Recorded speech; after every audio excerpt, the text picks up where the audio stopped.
Okay. We can start then, yeah? Okay, welcome. Good afternoon, ladies and gentlemen. Welcome to the next session. Thank you for coming back on time for the after lunch. I am delighted to host this session today. My guest this afternoon needs no introduction, but I will introduce her anyway. Nadia Calviño, who is the first Deputy Prime Minister, Minister of Economy and Digitalization in Spain. Welcome, Minister. There you are. We can see you now. Good afternoon. Thank you for joining us. Even if you're online, it's a great honor to host you again today. And in fact, if I may start with that, last year in exactly the same room, the same setup, you very kindly gave us your views about the next challenges in Spain, but also in the Eurozone scene from your perspective. We are 1 year ahead now. The world has changed somewhat. And of course, your views on where you think, what are the immediate challenges we're going to face in Europe and maybe long term are going to be very important. So with that, we'll hear your introductory comments. Then we will take questions from the audience, and also we will take questions from those who are following online. I remind you to log in through Slido, and the hashtag will be BAM_crisis. With that, Minister, the floor is yours. Well, thank you very much for the invitation. It's a great pleasure to be with you again. I'm sorry not to be physically there, but thanks to digitalization, which is indeed one of the competences of my ministry, we are able now to have this kind of interaction in a very efficient manner, and more often maybe than would have been the case without the new technologies. So it's a pleasure to be with you and happy to have a discussion. I will be very brief with my introductory remarks because I think that probably Q&A is the most interesting part of this kind of debates. Just sharing with you some thoughts of where we are, where we're heading towards, and lessons also from the recent past. Starting with this, for the past 3 years, economic policy and policy, full stop, has been very much determined by the pandemic. This shock that came to Europe, has hit the whole world, and has had a very significant impact from a physical point of view, from the health perspective, but also from an economic point of view, political, and obviously in terms of the building of the EU, deepening of EU integration. I think that the main takeaway from the response to the pandemic is that we were able to tackle the challenges in a very effective manner. Starting with centralized acquisition of vaccines, moving on to the emergency measures we took since spring 2020, and of course the recovery plan, which is a major breakthrough in terms of the economic stimulus and also in terms of deepening of economic policy coordination and building of the EU. And this is maybe the main message I would like to leave with you. We live in a moment of very intense challenges, deep transformation. The tectonic plates on which the international economic order has been built since the end of Second World War is changing. We have news every day that are signaling these processes and the daily challenges that we're facing, but we should not lose sight of the deeper transformations that are taking place. If the pandemic showed us the need to accelerate digitalization, I think that now the war at the door of the EU is showing the need to accelerate the green transition. We need to reinforce our strategic autonomy in many areas: energy, agro-food, technology, industrial capabilities, digital security. All these elements need to be taken into account. We need to deepen and reinforce our capacity to act in all these areas. And there is one way forward, and you will not be surprised to hear this from me, which is that the EU acts in a manner which is guided by 3 principles: unity, determination, and solidarity. So this would be my my starting pitch, and then a second part of my introductory remarks on where is Spain in all of this. Well, we were hit by the pandemic in a more intense manner than other countries due to the weight of the tourism and hospitality sector in our economy. And that led to important restrictions in those areas. The reaction and the fast response we adopted since March 2020, coordinated with our European partners, was instrumental in ensuring that we could protect jobs, the economic tissue, companies, and also family income. And that has provided a strong basis for the recovery. We saw a strong recovery starting in 2021, which has certainly been maintained in 2022. So we have a strong basis, and that explains that the Spanish economy is having a relatively positive performance, even in such a turbulent context as the one we're living right now. Growth, year-on-year growth in the first part of this year was above 6%. We see a very strong tourism campaign during the summer. We still see strong job creation, very strong investment push, and so it shows that the economic basis is stronger thanks to the fast response we had since spring 2020. But also in a very essential manner by the recovery plan. The Next Generation EU program is absolutely fundamental and key to explain job creation and the dynamism of investment and the strength of the recovery in Spain. Also the resilience of the Spanish economy in the wake of these very intense global challenges. And that's why we have, from day one, wanted to be a very fast deployer of the European funds, and also very ambitious in terms of scope, but also time when it comes to structural reforms. We're very advanced with our program of structural reforms, which we intend to finish by year end. We're very advanced also with the deployment of strategic projects and investments. And I think that provides an element of certainty and also confidence in terms of the positive outlook for the Spanish economy in a context which is marked, of course, by uncertainty and challenges. And I finish with maybe the element that everybody thought I was going to start with, which is the very short-term challenge and priority of inflation. The bottlenecks in international supply chains, the strength of the economic recovery in 2021, but most importantly, the war of Russia against Ukraine has brought a sharp increase of energy prices, which was felt very directly by the Spanish energy market already last year. And this has put in front of all of us policy makers and responsible leaders in European countries in front of a very serious challenge of how to contain inflation and also ensure a fair distribution of the cost and the impact of the war. How do we protect our societies in these very challenging context, which is not only having a short-term impact as maybe previous energy crisis of the 70s, because it's not only due to a temporary restriction of supply. This is also coinciding with the climate change challenge and the increased awareness that we need to also reinforce our sustainability with a mid to long run perspective, thinking also about future generations.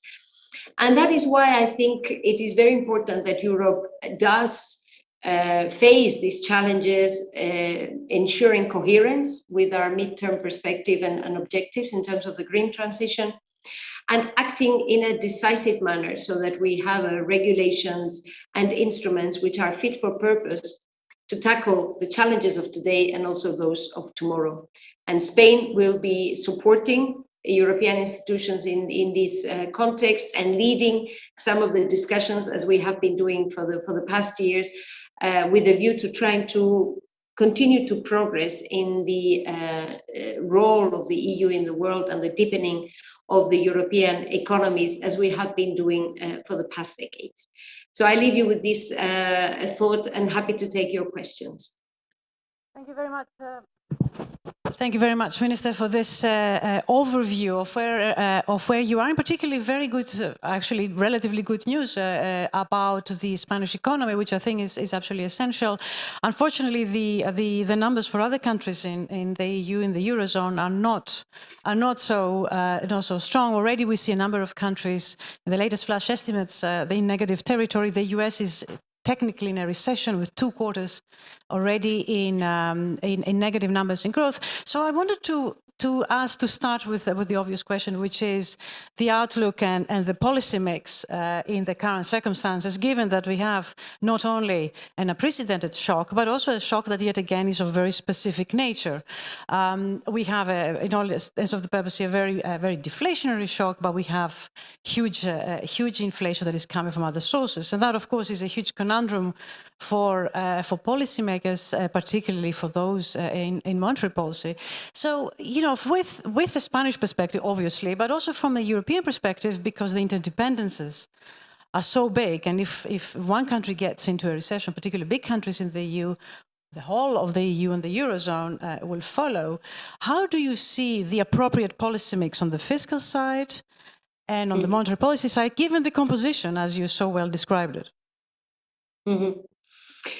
Well, we are living very interesting times also in terms of the economic policy implementation. As you rightly said, Marianne, I think it's very interesting, and it's key to remember that only 1 year ago, maybe the concern was one of deflation, and everybody was talking about low for long, and this is going to be the prospect of monetary policy and economic policy more generally. So it is interesting to see how things change so fast, and how we have to be very ready to adjust fast and in an agile manner to the new scenarios. This is very much what I was talking about also in energy regulation or other areas. No, we are in times where the environment may change very fast, and so agility for decision making is more important than ever, at the European level. And we know how challenging this is for the EU. Although I think precisely in the last years we have improved greatly in this regard. So monetary policy in Europe is following but lagging behind, obviously, monetary policy at the other side of the Atlantic. And I think for very good reasons, because the origins of inflation and the risks are very different in the different areas. So we're following very closely the ECB governing board. I think they meet tomorrow, isn't it? So we're following, very closely the articulation of monetary policy with a clear aim to contain inflation without leading to a negative situation in terms of the economic growth and job creation. In this context, all economic analysts foresee that Spain will continue to have quite strong growth, even in such a challenging context, with a growth forecast of around 4% this year, around or above 2% next year. And this is due to two elements. First, the fact that Spain is less directly affected and less dependent on gas and oil exports from Russia, and has a more diversified and a stronger energy supply structure right now. And secondly, the recovery plan, this massive investment and reform plan, which is already having an impact, as we see in the labor market, but in many other qualitative and quantitative indicators. And I think that's good news, because we all need to contribute to continuing with a positive development of the European economy. And what another interesting feature, and let me finish with this, is the closer and more intense connectedness between the different policies. I don't think that monetary policy can just be thought, or fiscal policy or structural policies, without looking at the other. No, we need to also be closer in terms of the coordination of our policies, not only between countries, but also between the different policy instruments, because we have seen in the last years how interconnected all these elements are, and how important it is to have a coherent and holistic approach when we make our decisions. Yeah, thank you. Thank you very much for that. I'm sure there will be follow-up questions of this coming also from the audience. If you allow me to move to a slightly different subject, you mentioned in your introductory remarks the instrumental role of the Next Generation EU in helping Spain wither the shock and whatever future shocks we have in the future, and of course you won't be surprised if I ask a question on the fiscal architecture of EMU. We had a session yesterday here with very interesting interventions. How do you see the debate as we move forward? We have other emergencies to think about, but the debate on the fiscal architecture of the EU is very much a live one, and one that will take, I'm sure, some of your time in the fall or perhaps in the early spring. Would you like to share in summary, your views about the fiscal architecture of EU? I know you've spoken about this many times, but we're always delighted to hear your views on this. Well, two elements here. First element is the fiscal rules and the fiscal governance that we've given ourselves. It will come as no surprise because we've said it repeatedly, and we published actually a paper together with the Dutch government arguing for the need to have rules that are fit for purpose. I don't think the governance framework, fiscal governance framework we had to coordinate fiscal policies of the different countries before the pandemic was right. I think it had been overtaken by reality, and it is even less so now. We need to start from the common challenges and the need to undertake investments at European level, and then decide what is going to be done with the European budget, what is going to be done or is better done at national level, and then coordinate our actions. That would be the ideal outcome of the whole fiscal architecture. So in terms of the fiscal rules, I am very much looking forward to the proposals of the Commission. We have to take the debate from there. And I indeed hope that we will be able to make fast progress during the autumn and winter, so that we have the right rules in place as soon as possible.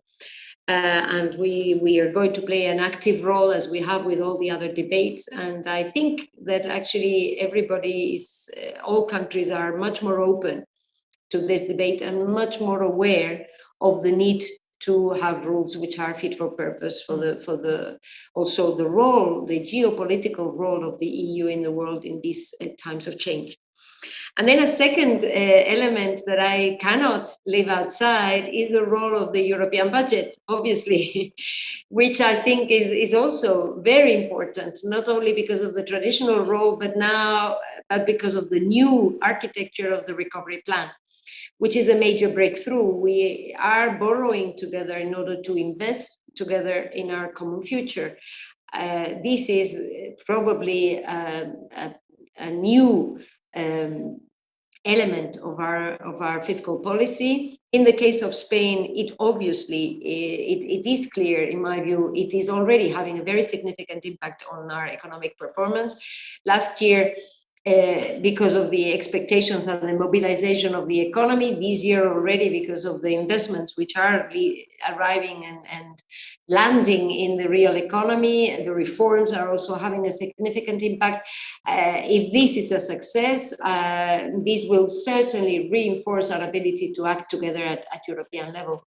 And so I think that we will be able to, in these coming months, are going to be extremely important in terms of shaping also the next generation of instruments and the future fiscal architecture of the EU. Thank you very much, Minister.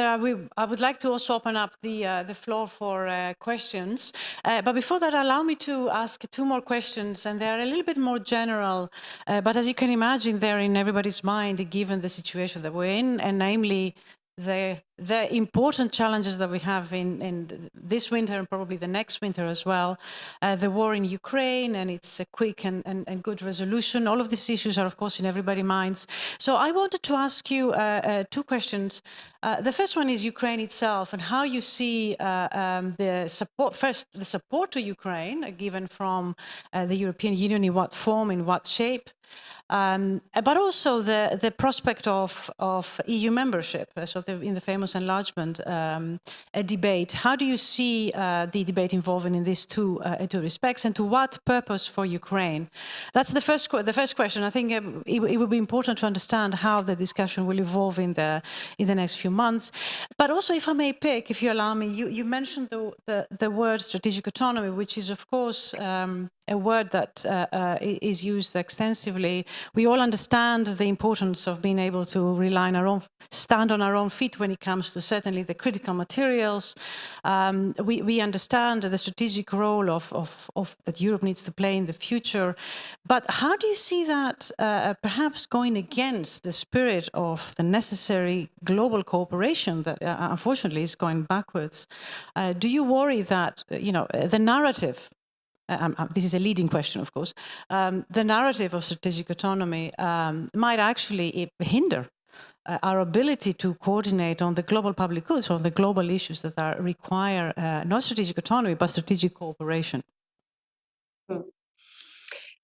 Well, I mean, on your first question, I think these are issues that we're working on a daily basis. How to articulate the support program of the EU. President von der Leyen is I think, having a strong leadership in that regard, and we have to see how to find the best financial means and to provide the support. Also, military support is important. And with regards to the membership, I think also public statements have been made, and I have nothing too interesting to add. But on the other two elements, yes, I am actually devoting a lot of time to think about these issues, not only in my capacity as vice president of the Spanish government, but also in my capacity as chair of the IMFC. We will be in a couple of weeks going to Washington and having our autumn meetings of the IMF and the World Bank and the G20, etc. And then those geopolitical challenges and the very difficult trade-off that you're mentioning between strategic autonomy and protecting global cooperation and global trade and all those elements that have globalization more generally, which has brought so much prosperity throughout the world, how to find the right balance in that element. So I'm devoting a lot of time to think about it. Now, concerning strategic autonomy, I think that this is not a matter of if, but rather a matter of how can we accelerate it?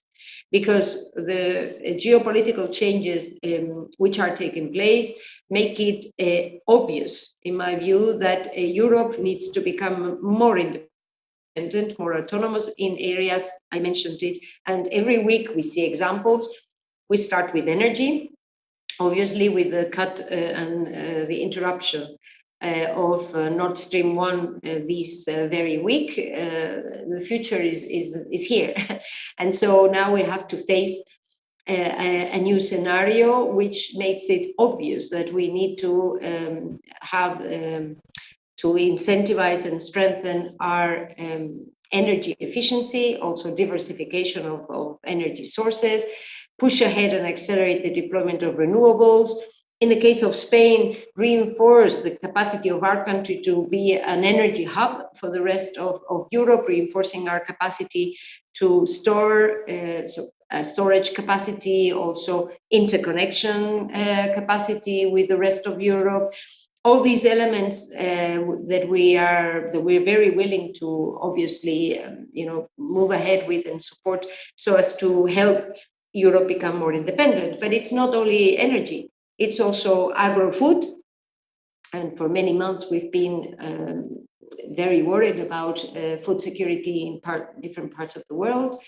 It also has to do with technology, with industrial capability, sustainable capabilities, and also digital security, cyber security. And these are elements on which we have to work, and the strategic programs that we're pushing ahead with the investments funded by the Next Generation EU funds in Spain are very clearly targeted and focused on these strategic autonomy elements.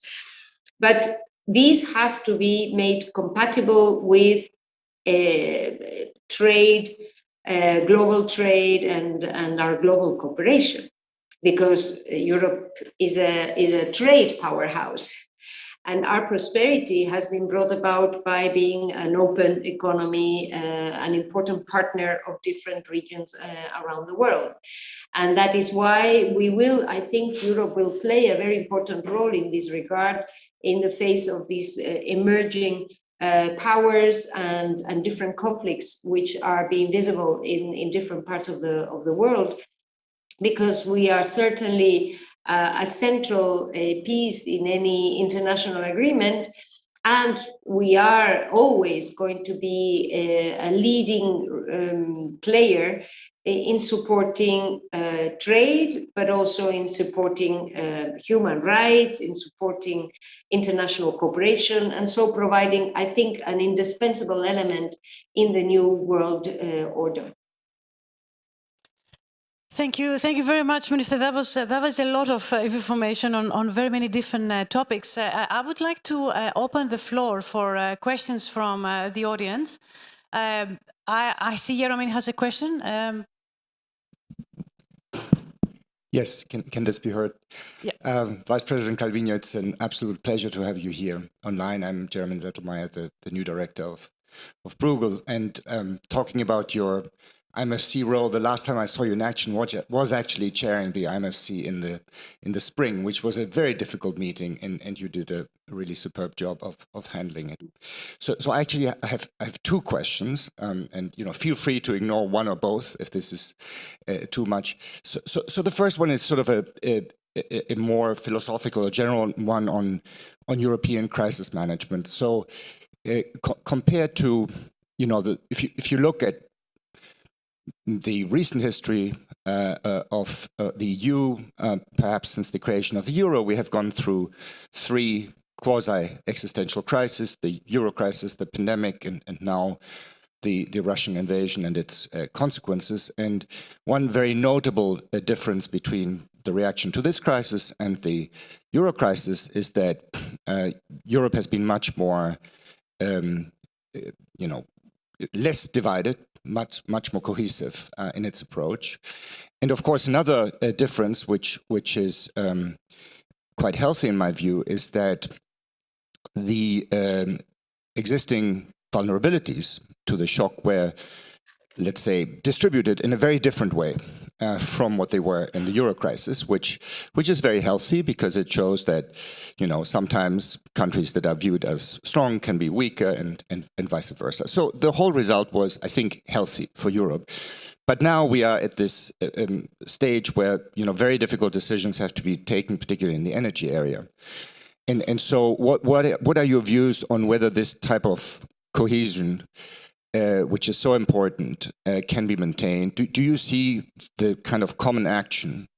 Do you see countries pulling their weight in the way that they should in order to come to a collectively good outcome? So that is my first question, and if you don't mind me abusing you with the second one on Ukraine. So we have had quite a good run in supporting Ukraine, but in my view, it is not enough to support Ukraine's fiscal needs during what could be quite a protracted wartime perspective. And so do you think that we have the governance structure in place and also the political will to ratchet up aid to Ukraine? And what would be the right channels, the right governance structure to deliver ongoing support to a greater extent?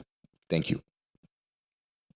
Well, very nice to see you, Jeremy. Congratulations on your appointment.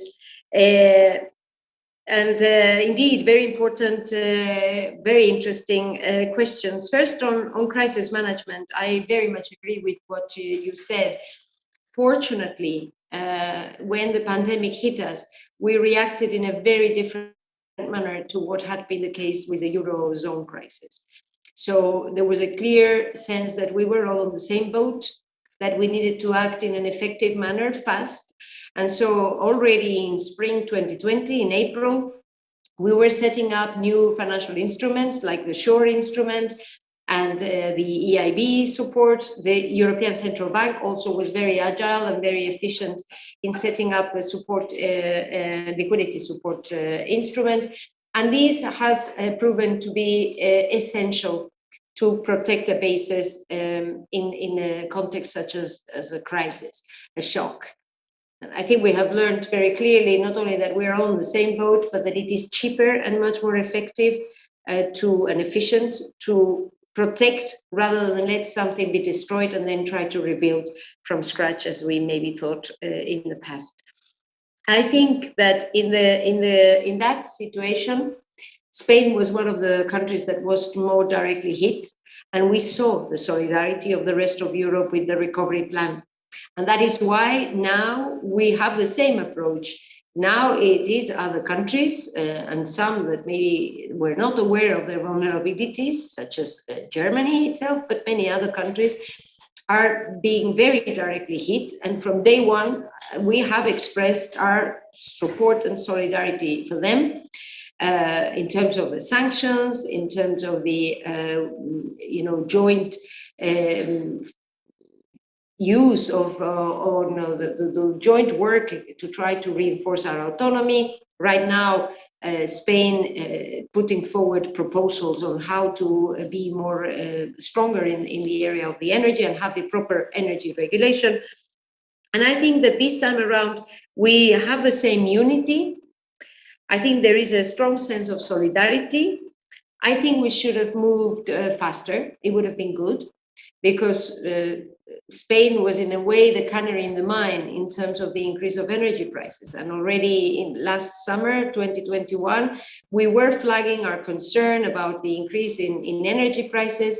And we were already calling for strong united action at European level, with measures which are now being considered.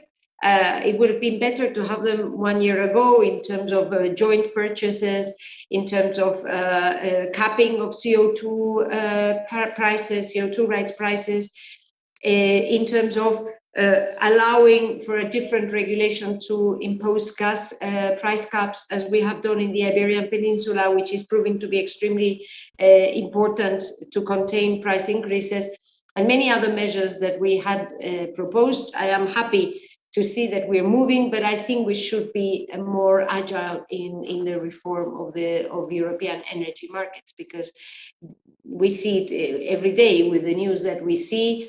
They are not fit for the current situation and the radical changes which are taking place in the way energy is provided in our countries.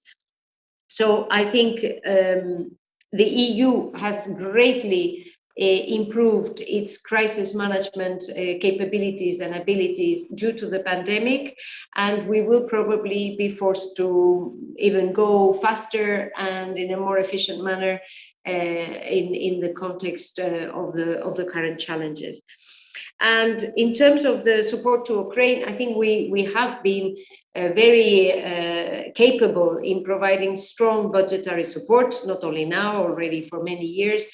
And the instruments are there. What the discussion is, and the challenge, the common challenge is how to ensure that we do make our decisions without endangering the capacity of the EU to continue to grow, create good quality jobs, invest. And so we have challenges which are which are on our table at the same time, and which maybe gives a sense that we're paying more attention to one or the other. But I do think that all our institutions are actually proving to be quite able to deal with many of them and to respond in an effective manner to a very novel situation. Wonderful. Thank you for that. I'm waiting for more people to ask the question, but if I may, Minister, there is, if I may just, since we're being a little bit philosophical, The issue of solidarity and the issue of unity is, of course, absolutely essential, particularly when you're dealing with emergencies. But there is a cost, and there is an issue of distribution of cost. And how do you go about and ensuring fairness in the way that this unity and solidarity is being implemented? Do you go for those who are better prepared? Do they pay more because they need less, or do you actually help those who need it, who necessarily are less better prepared? And I'm not interested in issues of moral hazard, but there is an issue, because you will see it in the next 3 months, that there will be a bill to be paid. And what is the principle for paying this bill? I mean, if you're talking about how do we distribute, I understand you're asking more about the European element, but I think it is even more important. How do we ensure that the burden is distributed in a fair manner within European society? Because this is a crisis that is hitting every country in a different manner, but we're all being hit. In some countries, they are concerned about energy supply. Fortunately, in Spain, we are mainly concerned by price increases, but there is no concern about supply. But even so, we're providing support to most affected and vulnerable citizens, to most affected sectors. We're having to adopt measures, unprecedented measures, as was the case with the pandemic, in order to contain inflation and have a fair distribution. You are probably aware that we have established windfall profit taxes or similar instruments to windfall profit taxes already months ago, to try to avoid the windfall profits, which are coming to inframarginal technologies due to the increase of gas prices. And we are currently negotiating in Parliament a proposal to establish temporary exceptional taxes on the energy, on the extra profits of the energy and banking sector. And these are, I think similar debates are taking place all through the EU, because we absolutely have to avoid that it is the same that pay the cost of this crisis. The same, I mean, the ones that were directly hit by the financial crisis, the euro crisis that you have referred to before, then the pandemic, and now the price increases. And it is always the poorest, the most vulnerable parts of our society, the young, women, that are hit the most by these situations. In the case of Spain, and it's a good example, we had not really recovered from the great financial crisis that started in 2008, when the pandemic hit us. The GDP level had been recovered, employment levels had not recovered actually, but almost when the pandemic hit us. But inequalities had grown in that lost decade. Investment, public and private investment, was much below the levels that we had achieved before the great financial crisis. And that is why now, in the response to the pandemic and now to the war, our government is strongly committed not to make the same mistakes again. We want to ensure that it is not always the same that pay crisis. We need to ensure fair distribution of the impact in our societies if we want to avoid Europe moving backwards in terms of the political stability and also the prosperity and fairness of our societies. I think that's an important element. And I see that this is a debate that is coming up to the European level, and many countries are now considering these extra taxation mechanisms to ensure a fair burden distribution. This is a thing that I am focusing much more than the instruments that we devise within Europe. I think so far we have been able to articulate a response which is fair in terms of the funding mechanisms. And here again, the European budget can play an important role in this regard. Wonderful. Thank you very much, Minister, for raising this. The one last point, I mean, we all know what is a true emergency in the next 3 months, and I'm sure that most of the policymakers will be dealing with the energy issues and covering and the demand for it. You started at the beginning by also saying not to forget the longer term issues, and we haven't really said anything about climate. So I wanted to ask you the question whether you think that some of the necessary tough measures that we have to take in the next 6 months or so may actually set us back on a very ambitious climate agenda that we have in Europe. And you know, how do you see the next steps ahead, ensuring that we don't you know, forget about the longer issues here, which are here for generations, namely climate? Thank you very much for this question, because this is something that we are seeing and we're having to deal with on a daily basis. I mean, yesterday we had a very intense debate in the Senate in Spain, which was dealing precisely with these, the different visions about where we should be heading towards. Last Friday, I was in a region of Spain which is very prosperous thanks to the production of fruit and vegetables that you're all eating, and it's wonderful, but they depend on water. And there's a strong debate about the move of water from some rivers to that region. And so this is a debate that is taking place, I think, all over Europe, and we need to have this debate. Now, on this, the view of the Spanish government is very clear. Any measure we take has to be consistent with our midterm strategy, has to be consistent with our response to the climate change challenge, understanding the need in the short run to take some measures, but without losing sight of the mid to long run objectives, and also being very lucid about the sustainability of some technologies. Just to, I mean, in the case of Spain, we see our contingency plan, which we will be submitting in the coming weeks, as every other country, to the European Commission, very much focused on three elements. One is energy savings and energy efficiency. This is a no-brainer. We need to be more, the cheapest energy is the one that's not consumed, so we have to focus on that. Secondly, deployment of renewables, not only sun, wind, water, but also green hydrogen and all renewable sources that can be important for the future. We need to accelerate the deployment of renewables because they are not only the cleanest, but also the cheapest energy sources. When one compares the cost of producing, the cost per megawatt in solar power is around 600,000 euros. The cost in a nuclear plant is 11.5 million euros. You know, so this is it's a no-brainer. You know, the green energy is not only cleaner but also cheaper. So we really have to develop our capabilities and accelerate our independence in this regard.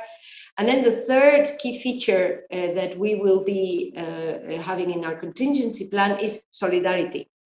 How can we reinforce our solidarity within Europe? How can the Iberian Peninsula play an important role in supplying green energy to the rest of the EU? And how can we help in the short run with this energy hub kind of role, which we take very seriously? We are actually, for example, adjusting one of our gas storage capacities so that smaller tankers can come and then supply liquid gas to the rest of the EU. You know, we're doing adaptations. Of course, interconnection with France is the elephant in the room, and it's a to me, obviously, and also it would be a no-brainer that we need to reinforce our interconnections, both in gas and electricity, and thinking about green hydrogen for the future. But this is an issue we could devote a monographic debate about. But these three elements, I think, are absolutely essential, and they have to be aligned with our mid to long run targets, because, as I said, the pandemic has shown the need to accelerate the digital transformation.